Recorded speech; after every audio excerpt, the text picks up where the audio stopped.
Hi, Chief. Many thanks for joining us on today's edition of the Joy Asanya Live. It's wonderful to be here. Our guest today, Ambassador Aju Elumelu, has become one of the most persistent voices pushing Nigeria towards genuine gender inclusion. Through the Aju Elumelu Foundation, she has championed the 35% affirmative action agenda, mobilized women across states, and demanded that political parties and government institutions move rhetorics beyond to real representation. Yet, while her advocacy is gaining traction, the political culture remains stubborn. Women still face entrenched barriers from internal party structures dominated by male power brokers to financial exclusion to the cultural beliefs that continue to shut them out of leadership spaces. Despite these odds, Ambassador Lumelu has scored notable wins, national visibility for the 35% movement, policy level engagement, and a growing coalition of women demanding their place at the table. Today we are going deeper. We'll unpack the successes, the resistance, the uncomfortable truths behind Nigeria's gender politics and what it takes for affirmative action to move from aspiration, indeed, to achievement. Thank you so much for joining us on today's edition. It promises to be very interesting. But again, I am very happy to have you join us this evening. Yeah, how are you? Good morning, Nigeria, and thank you for invited me here. Oh, I'm excited. Immediately you got into the country, I really needed to have this conversation with you. When we have our virtual conversations, it's not as good as it is now. So I'm happy. Yes, yes. And I also want to say good morning, good afternoon, good day to wherever you are, anywhere in the world. From wherever you are. And this is going to be a very interesting engagement, if she can say so herself. But it's time to go for a short break. When we return, it will be time to get to the crux of the matter. Stay with us. We'll be right back. The overall function of the Parliament is adequate representation of their constituents in state equals to federation. Removal of fuel subsidy, resources to critical sectors such as education and health. A call to unity and progress of the Federal Republic of Nigeria. NAS Unplugged is a program that will highlight topical issues from both chambers of the National Assembly, from bills, motions, and constituency projects. Guys have it. Catch the program on ADBN TV, Mondays, Wednesdays, and Fridays, as we bring you activities of the National Assembly as it affects the people. During the flood disaster in Maiduguri and its environs. For increase in the number of judges in the High Court of the Federal Capital Territory, Abuja. The eyes have it. NAS Unplugged, Mondays, Wednesdays, and Fridays at 8 p.m.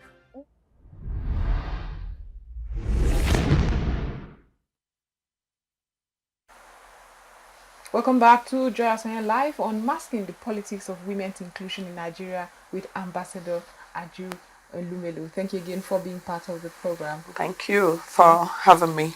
Right. You have led one of the strongest advocacies and campaigns for the 35% of affirmative action. What moment would you say you got to realize that it's no longer an option? It's really urgent.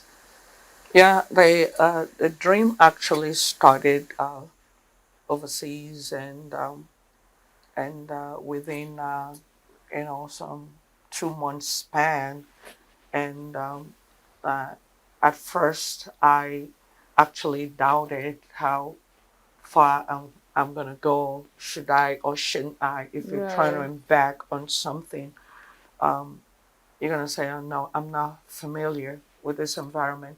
Should I go or shouldn't I?" I am never a quitter. I just went ahead and did it, planned it, and then I did launch May 22nd of this year. And after our lunch, I went back overseas in June And I started action of mobilizing.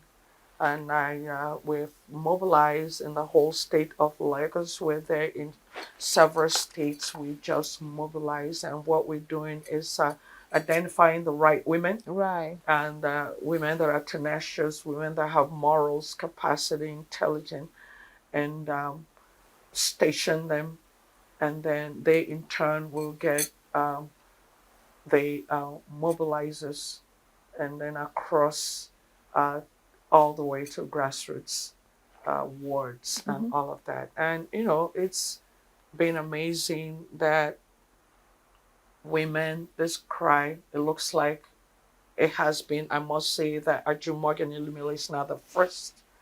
Neither are we going to be the last that started this, but it is very humbling that um, so many of these organizations just open their hands for women for 35 and said some folks will say, we have started this, but we didn't have the zeal or the capacity or the tenacity to do this.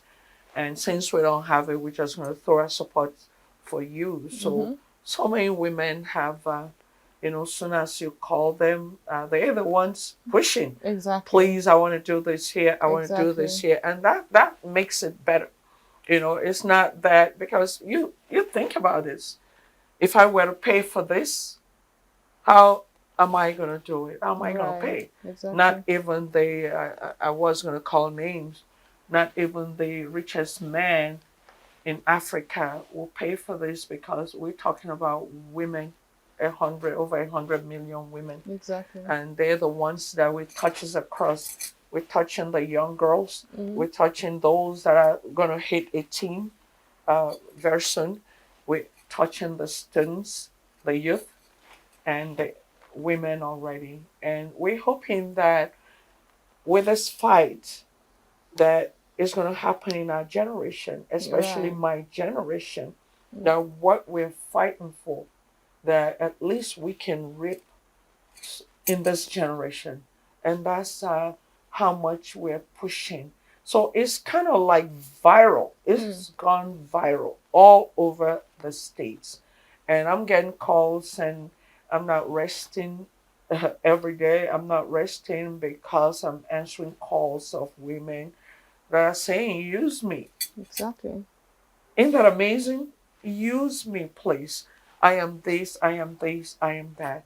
And I'm going to tell you this, all the women are, very highly placed, educated, and have been in the fight, especially the northern women. Mm-hmm. I find it so humbling with the northern women that they are, you know, already they've surpassed, where I even thought about to where I'm even learning a lot From them. from them. Yeah. I I mean, have if you follow history, you realize the northern women are really strong women. They are tough women. They are tough. I started first with 5 elderly women in their 70s who attended the show, and they came as a group when they heard of Aju Elumelu Foundation and the Women for 35%.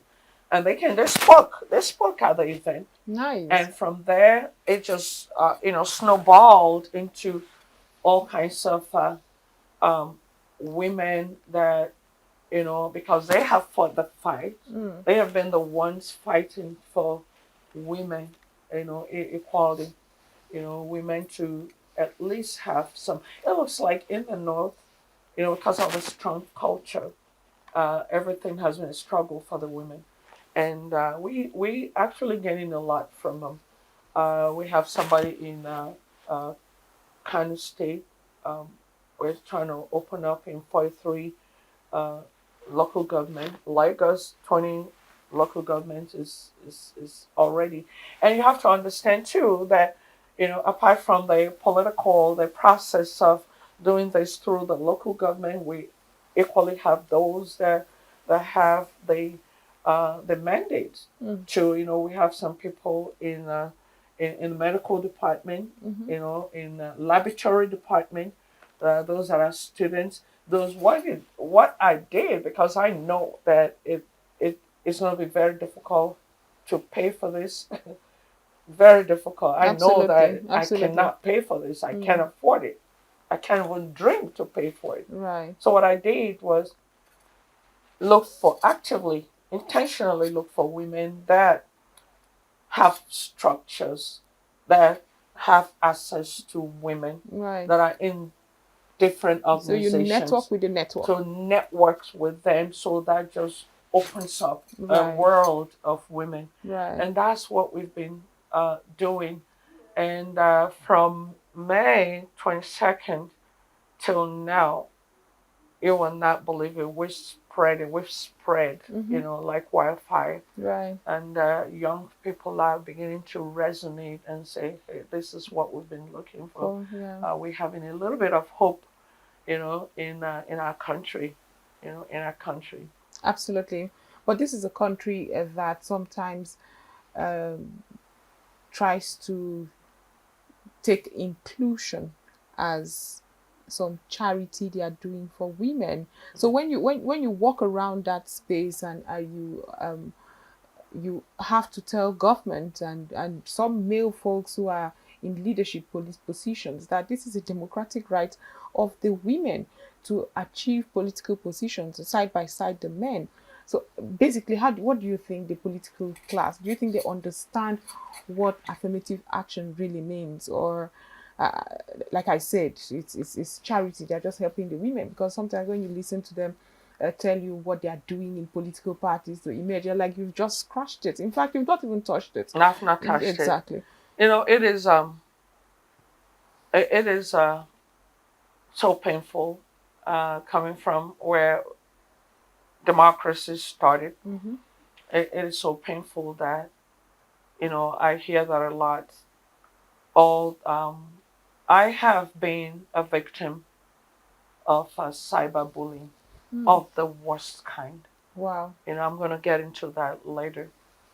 To where I've equally received a call from a man who said, "Why don't you tell all your women to start from what is it called? Local Local government government or uh, wards or councillors. wards." Yes, So no and matter how qualified a no woman matter may how be, qualified you because are, she's a woman, yes, she should start from the ward. he said council. Where every woman should be in council, not in So But I can also tell you that even at that, it's not going to be an easy easy. one for the Yeah, women. you have to understand this whole thing started in 1995, Beijing Declaration, where they found out that women were nowhere in politics, and Nigeria attended. And it's I a think it was signatory 189 or 87 countries that that attended. accepted that treaty. But I And mean, but this is just and one can of I the tell many you? ones that we accept pacts, treaties, and Can all I that. tell you this? Right now, Nigeria is 185 out of that 187, ranking wise, that have not They have not adopted put women or anywhere. implemented, right? Implemented. Even we revisited this conversation in 2006, signed by Nigeria in front of United Nations, and still nothing happens. And as you can see, nothing happened because we only were 4.6 in National Assembly. Exactly. Tops 5.6. So Nigerian government has not done anything. Okay, so let's go to the barriers. Why do we still have this very little number of women in political positions? We are getting worse than we were last administration. This one, even with the advocacy that was enhanced, it didn't reflect in appointment, and it didn't reflect in even elective positions. What is going on? What are the barriers stopping women from emerging? Okay, I'm going to rephrase that question. Why do we have only 4 women out of 109 Exactly. senators in Nigeria? Why do we have only 16 women out of 360 House of Rep members Mm-hmm. in Nigeria? Um, it doesn't even sound right when you talk about it, considering that Nigeria has, you know, 49 point something or 50% women Women. in the population. It's a lot of things. The fears of men over women, thinking that, oh, when a woman comes in, it's going to be a past tussle, it's going to be a struggle, it's going to be, for crying out loud, when a woman comes in, women are going to add values. Women add value when it comes to homes, to children, to everything, including to politics and leadership. Just look at where women are leaders. Look at some of the female presidents of the world. Look at the folks that have gotten the opportunity to be senator. Look at the values that they bring Mm-hmm. to their constituencies. However, we've also had very unfortunate instances here in Nigeria, almost giving credence to the men who often say that women are going to come with chaos, they're going to I'm not, going to negate that. I'm going mm-hmm, to negate that. That's where it's very important to do your due diligence when you trying to put someone in position. mm-hmm. You have to check their background because no matter what you do, when you look the other way, knowing that people have a lot of baggage, that this particular woman is not qualified, and you bring them in Just because just she probably because serves your purpose, or exactly. sometimes it's even the public perception that you're trying to ensure that they know that, oh yeah, I supported her, and Yeah, and that is it. We're going to be very intentional in choosing our leaders. Number one, another reason will be cultural. Cultural. A woman is supposed to sit down and be silent. A woman is not supposed to run for office. A woman is not supposed to own a home, build houses. A woman is supposed to be at the back of her husband.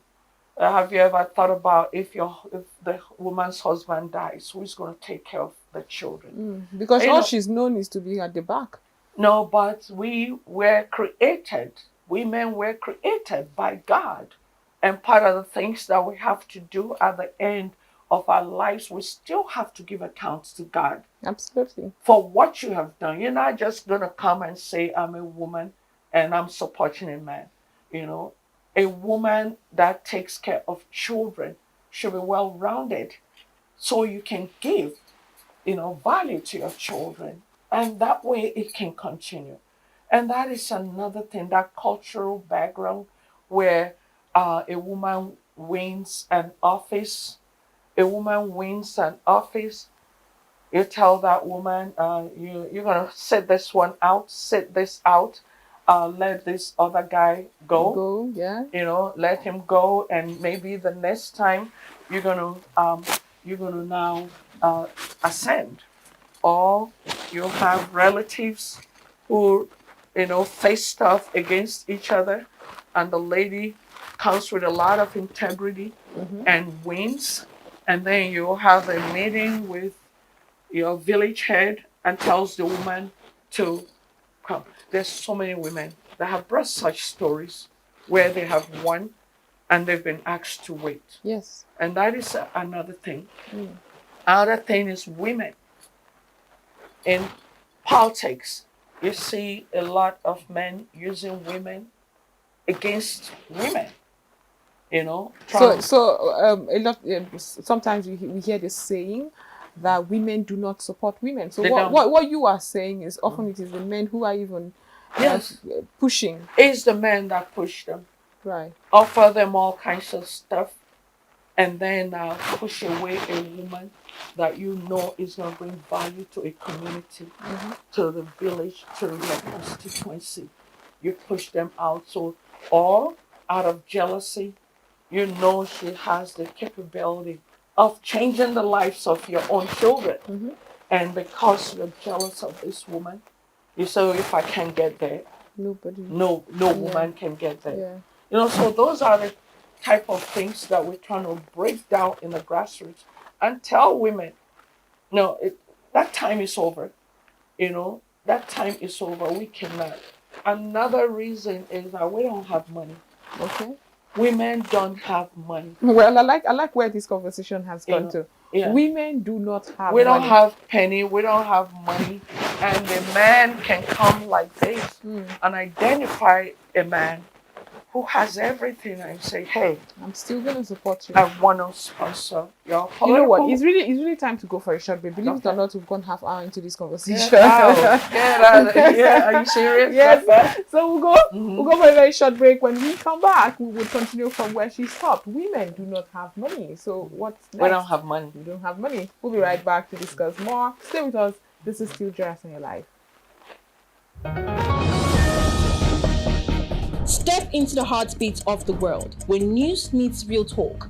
From breakthroughs in diplomacy to humanitarian challenges and scientific milestones, Global Digest takes you beyond the headlines and straight to the heart of the matter. I am Amma Marcus. Be a part of the world unfolding stories at 3 p.m. on ADBN, channel 258 on DSTV, and Star Times, channel 140. Global Digest, your window to the world's current affairs, only on Advocate Broadcasting Network.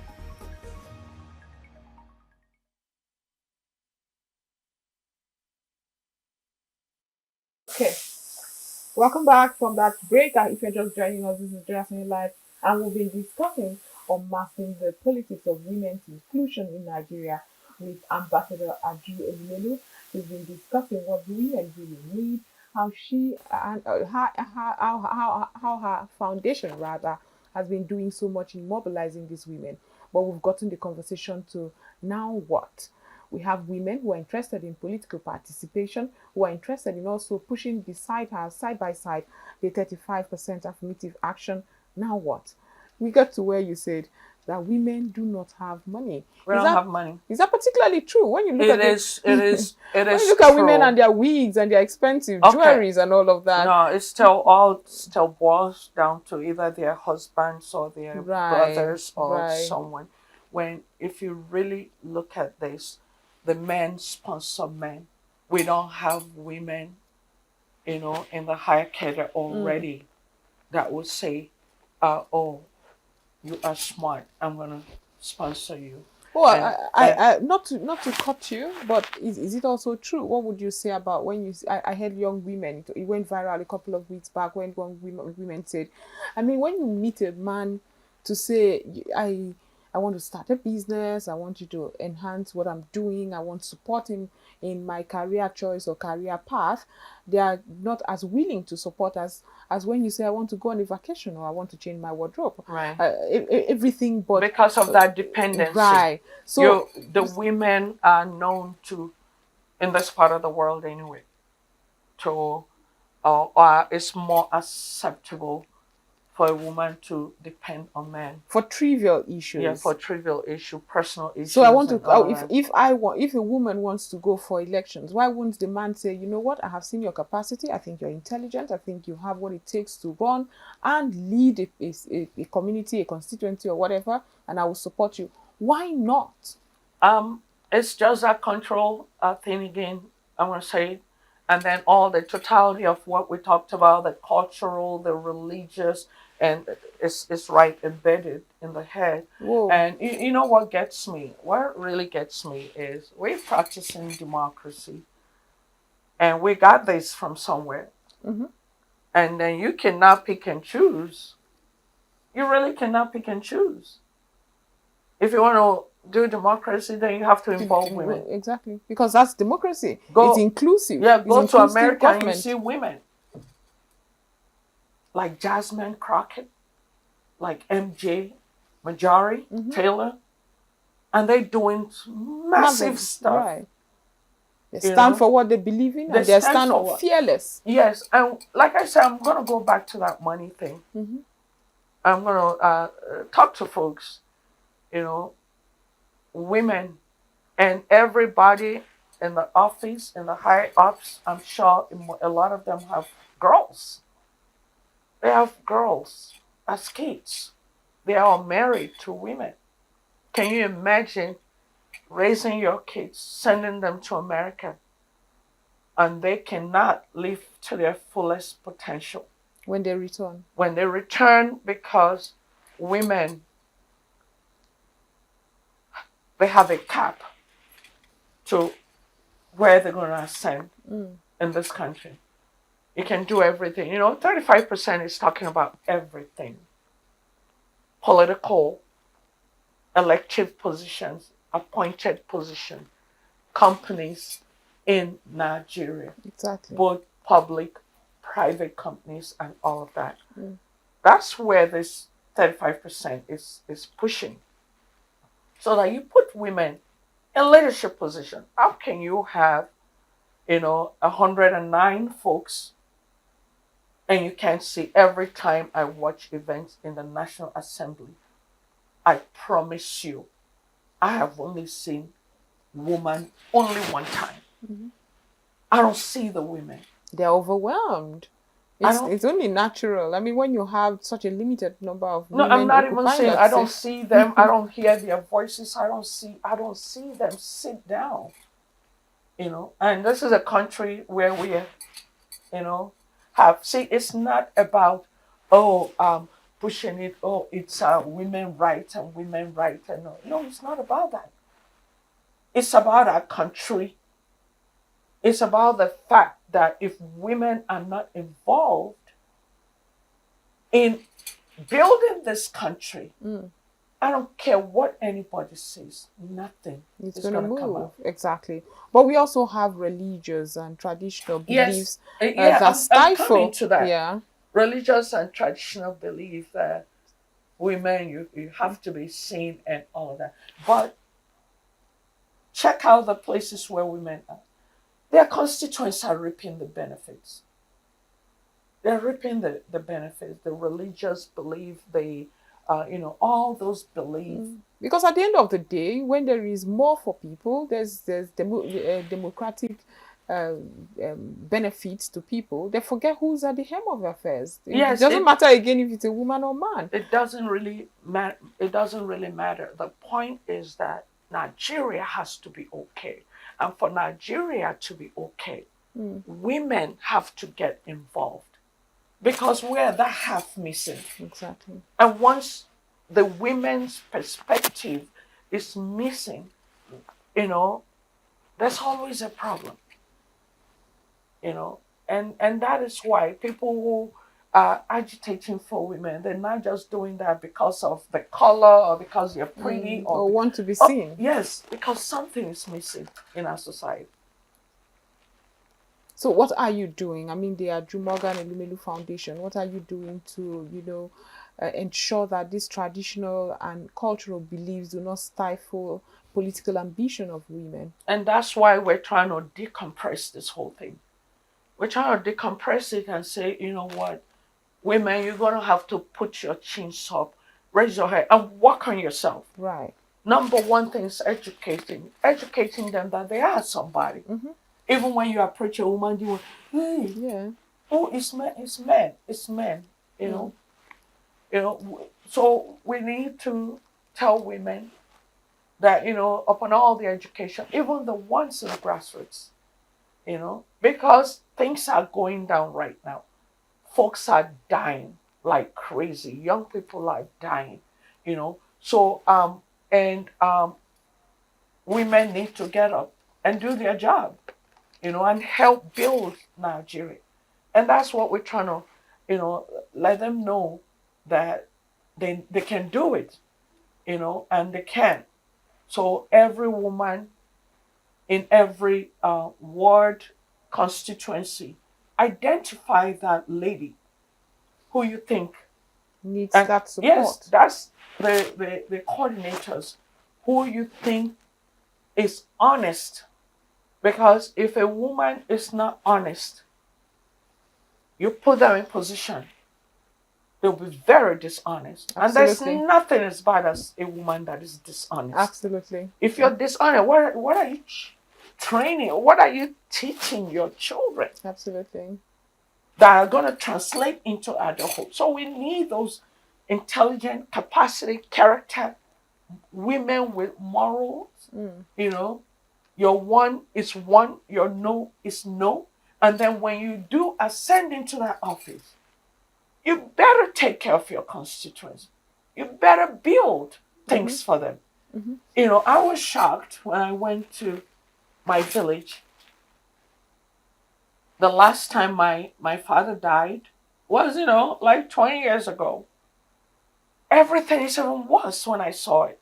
When I went for the funeral for my father, and then after 20 years gap, I went for a funeral for my mother. I'm like, wait a minute. Where are the new things built? Nothing. You would expect, especially 20 Absolutely years. 20 nothing. years is a lot of time. No building, no new things, no nothing. Everything that was there was dilapidated. So, all these women, this is an opportunity to tell you that you really need to sit up.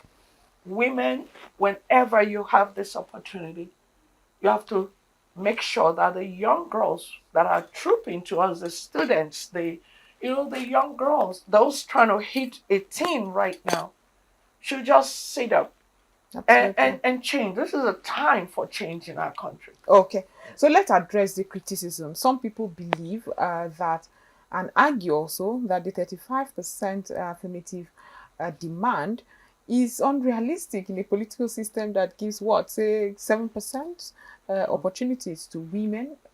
That's barely. So is this fair argument, or would you say that it is just a convenient excuse? That's how it started all over Africa, and Africans have gone up. Rwanda is 60-something%. Every country is gone up. But Nigeria. But Nigeria. Must we continue to be last in everything when we are the giant of Africa? Must we continue? Do you know how other countries envy Nigerian women? Go around the world and you see Nigerian women doing huge things.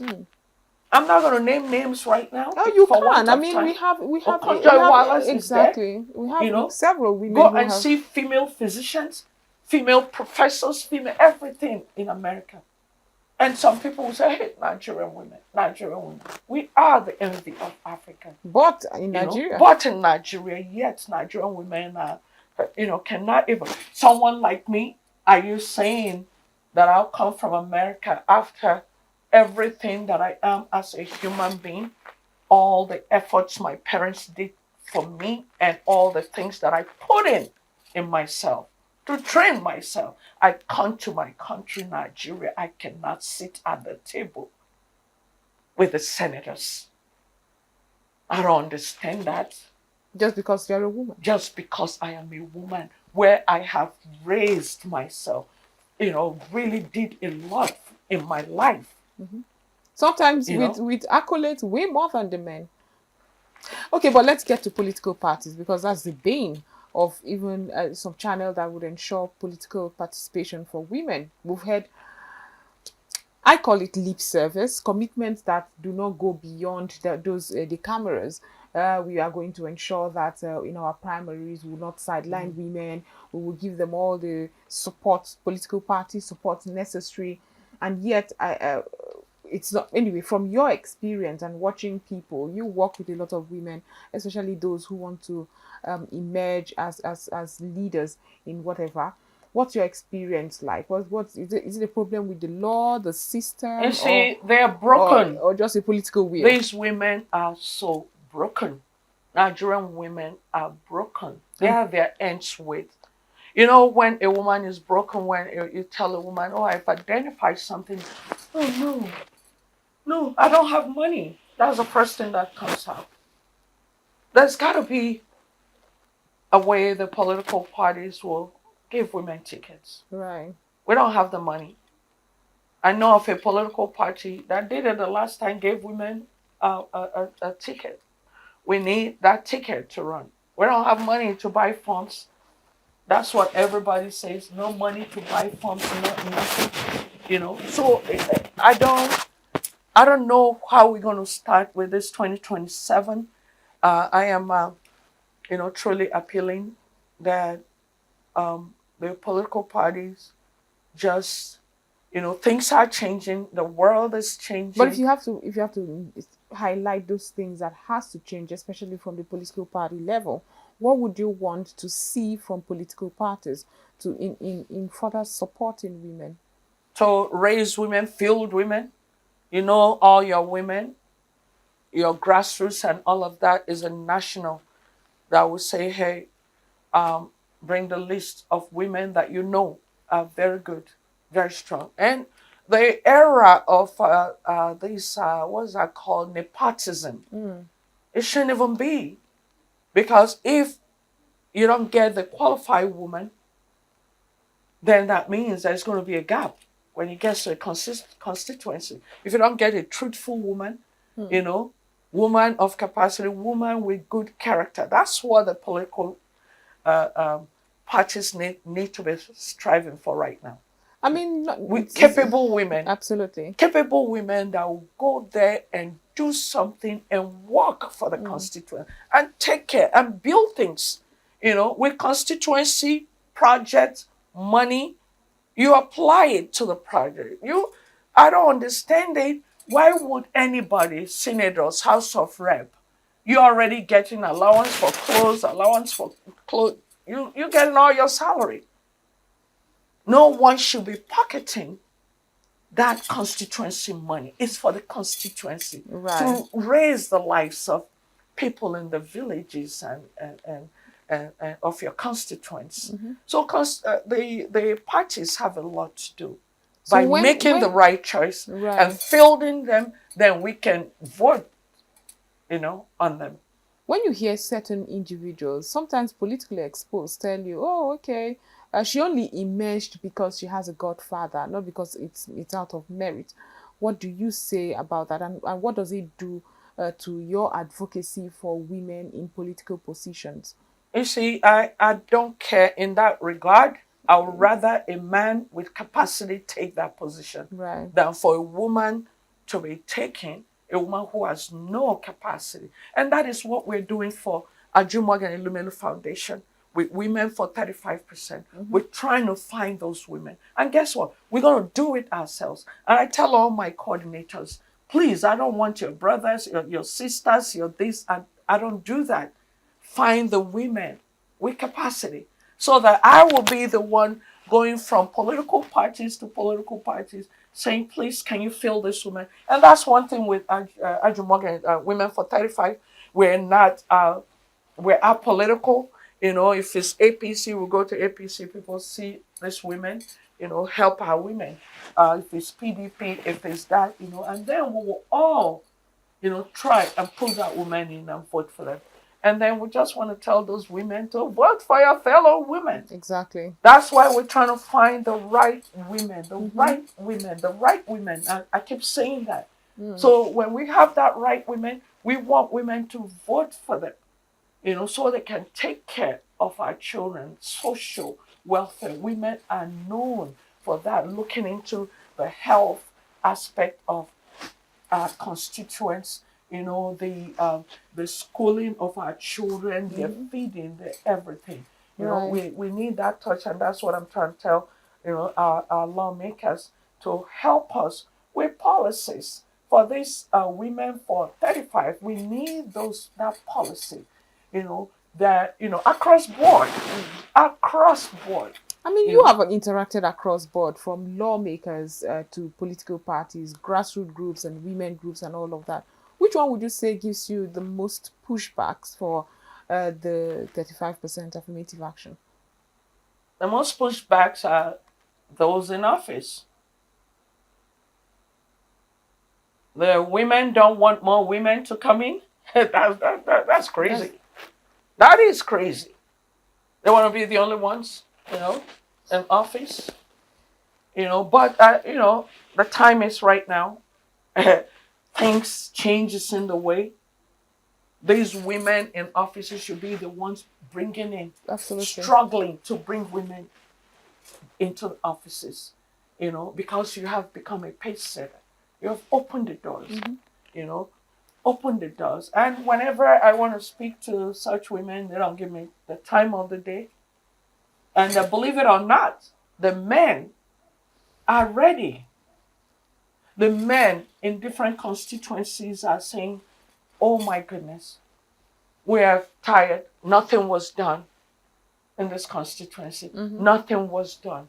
For both men and women, we need women this time. Let us try a woman. Let us just try a woman, And believe me, they should be ready for a rude awakening. Right. If in 2027 you bring more women, you'll see changes all over the place coming up.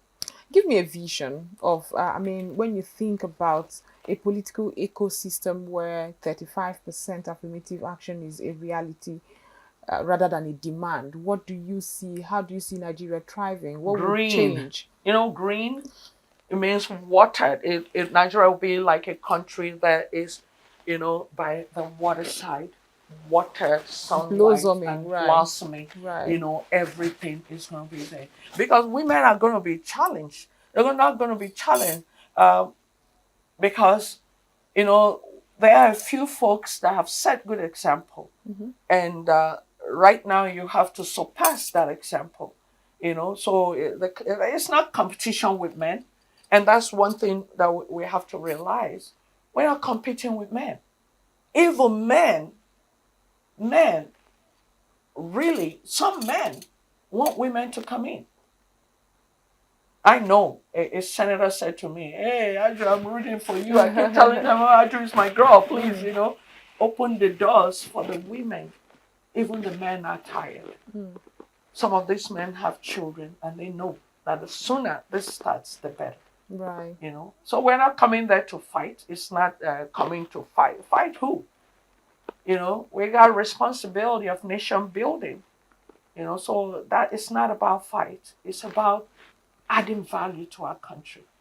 So if Nigeria fails to achieve meaningful inclusion in the next electoral cycle, so what consequences do you feel or foresee for government and national development? It will still be a tragedy. It will be a tragedy. It will be a tragedy, because I think that the time is now, and the women are ready, very ready, and the constituents are clamoring for it. They're crying for that.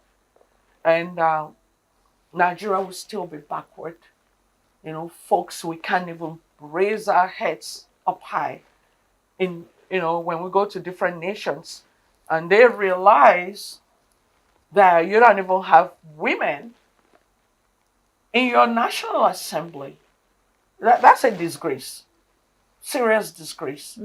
So it's things will not, I believe that with the emergence of women, it will be like planting.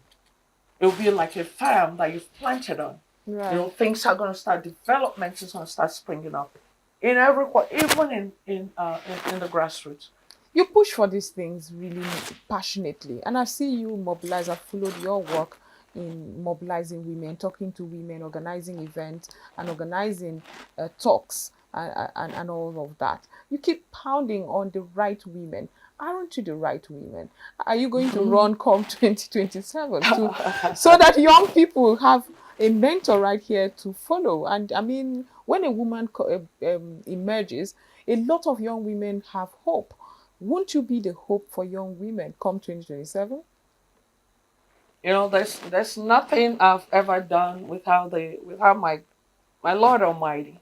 Right. And God knows this is very emotional for me. My country, Nigeria, my great country. It's very emotional that women are not there, that things are not going well.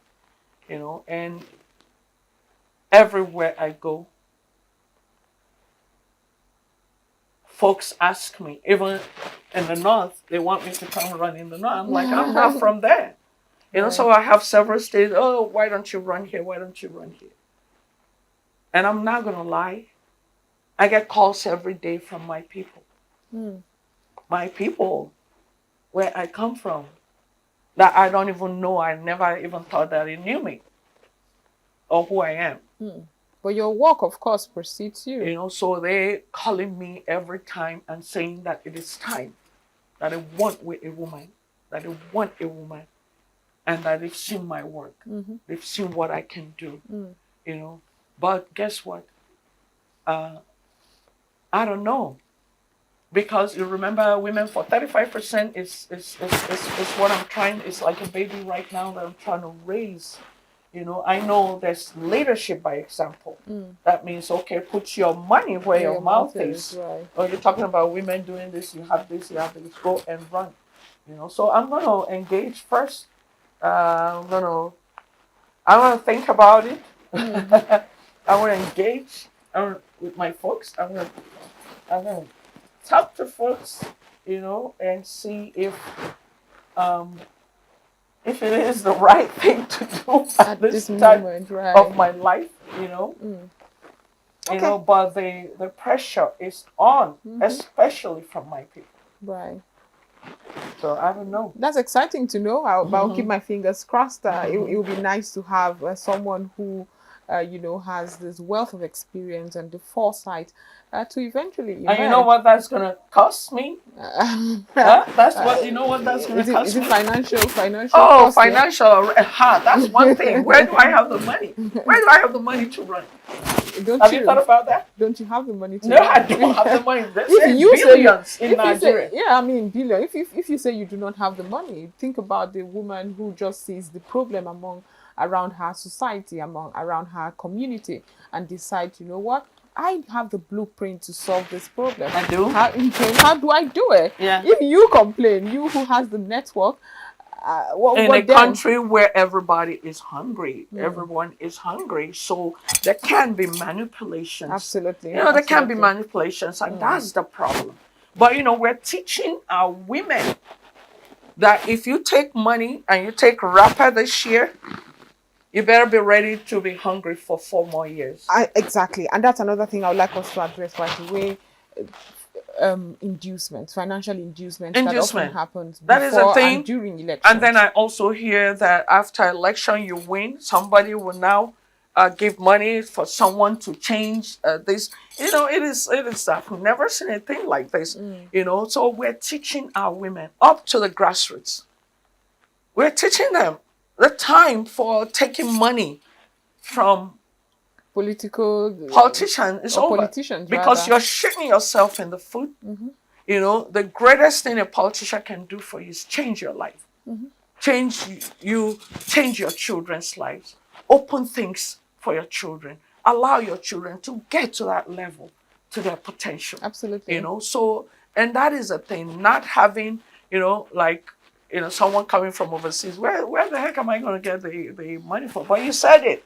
Your name, your whatever you're doing should speak for you. You know, you fight for your people. You know, it's very crucial that you fight for your people. And when I said I'm going to be in trouble, it means that now when you say, oh, run, everybody will be expecting them. Magic from Ambassador Aju.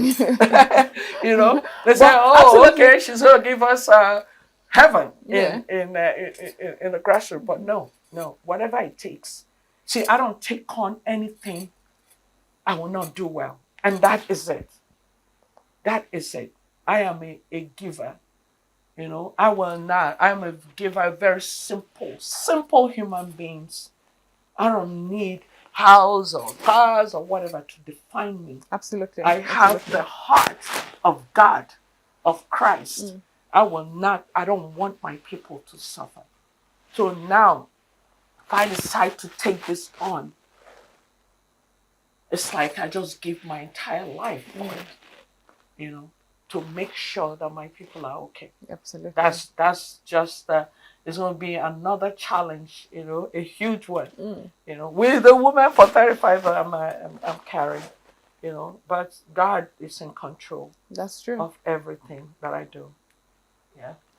Okay, 2027 is just by the corner. Beyond government. I like I like how you Yeah. like how you shiver. Yeah, you know, they've absolutely. pushed this date before our eyes, you know, Yeah. 2027, and I hope that the election is going to be fair, violence free. The last time was horrific, you know, horrendous.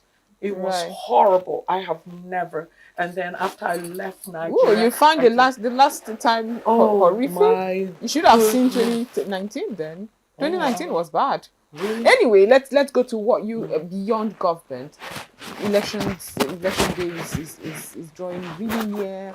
The political landscape is becoming vibrant again. Consultations are ongoing. Conversations. I like the word consultation. I use it. Consultations. Did I not use it? I need to consult because that's political lingo. I need to consult with so my consultations people. are ongoing as we speak. My question now would be beyond government. What would you like citizens, electorates, women-led organizations, what would you like us to be doing at the moment? You said you would like to see a free, fair and credible elections. What should we collectively be doing to ensure that and ensure that we hold government accountable to bring us that credible elections that you long Amplify for? their voices. You know, the worst thing is when you yourself, you're trying to amplify your voice. It's even women that will bring you down. Oh, are you the only one? Why don't amplify your voice? You need to amplify your voice. You need to let the government know. Right. You know that, and then so many organizations need to start denouncing violence in politics. Everybody should speak up, not just women. Right. You know, denounce violence, the thuggery, and all of that. You know, that's what the country needs to do. They need to start doing advertisement everywhere, radio, Jingles. everywhere. You know, that politics shouldn't be this. You know, need to start showing them. I don't know where they're gonna start showing them movies of how politics should be, how elections should be, how like the last time I voted, I just went in, just 2 minutes, just voted, walking. In America or Nigeria? Yeah, America. Of course. That's how it should be. Absolutely. You know? Absolutely. Okay, so finally, what message would you give to young women who often feel that politics is too hostile, too expensive, and too dangerous to engage in? It is very expensive, but the number one thing they should do is to build themselves. Build yourself first before you complain, you know? And someone is going to identify you. Someone might call you and say, you know what? We have been watching you and if somebody can do that for me, you know, we're ready to put our money in you. Yeah. And these women should try the moral way, live upright, you know, be capable, read more about politics Absolutely. the right way, Right. not Nigerian politics, and stop complaining, oh, we're not going to vote. You know, you need to come out and vote, and vote is so crucial. So stop saying, I'm not going to vote. Stop taking life cavalier. Right. You know, who are you leaving your country for? You know, no, you really need to think about this. Absolutely. You need to get involved, get engaged, get involved. That's what women should do. You know, especially those of them that are going to be hitting 18 in 2027. You know, when you're going to hit that age 18, you better get yourself your PVC, get ready. You know, because if you don't help right now, make sure that a woman that is capable is elected in different places. Because if you don't, then that means even you yourself, you're never going to, you know, raise your head high. You know, you need to. And then what we had planned to do, Women for 35, is see how when we finally identify these women, that we can, you know, at least give them some training in leadership. Capacity building. Right. You know, we're still struggling with that, you know, trying to find the finance, the money to do all of that. Thank you so much. And then, yes, you know, we're going to have to thank, you know, the governors. I want to say to you, if you want us in your state, you let us know so that we can, really come. We don't have a female governor, so if Yeah. you're asking the men The to male. come and Yeah, there are allow some, men to yes, women to come take over. there are some men that really want women. I promise you. Beyond deputies, because Yes. that's the highest we've gone. That I'm saying to this governor, you have girls in your state. If you can help us financially, to train some of these women, get them off the streets, those that are Right. in the streets, train them. It has to be a collaborative effort. Whoever it is, even those in businesses that, want to invest in women, please get in touch with us. Absolutely, absolutely. Find it in your church hearts to help us. Like you know, we say, use your church heart. Ambassador Aju Elumelu, thank you so much for being part of the show. We've been discussing unmasking the politics of women's inclusion in Nigeria, and we'll be discussing this with Ambassador Aju Elumelu. We've had such a wonderful conversation. Fortunately, we have run out of time. It doesn't have to end here. You can always reach us on all our social media platforms to continue the conversation. We would always respond. You could also look for Aju Elumelu Foundation. It's also on all social media platforms to continue the conversation with her. She is always willing, especially when you're discussing women in leadership positions in Nigeria. Again, I thank you for being part of the show. Thank you. I want to say quickly that they can get us through www.ajumorganilumelufoundation.org. Yes. ORG. Right. Thank you. And that's it for today's edition of Joy Asanya Live. Have yourself a wonderful evening. Bye-bye now. Bye.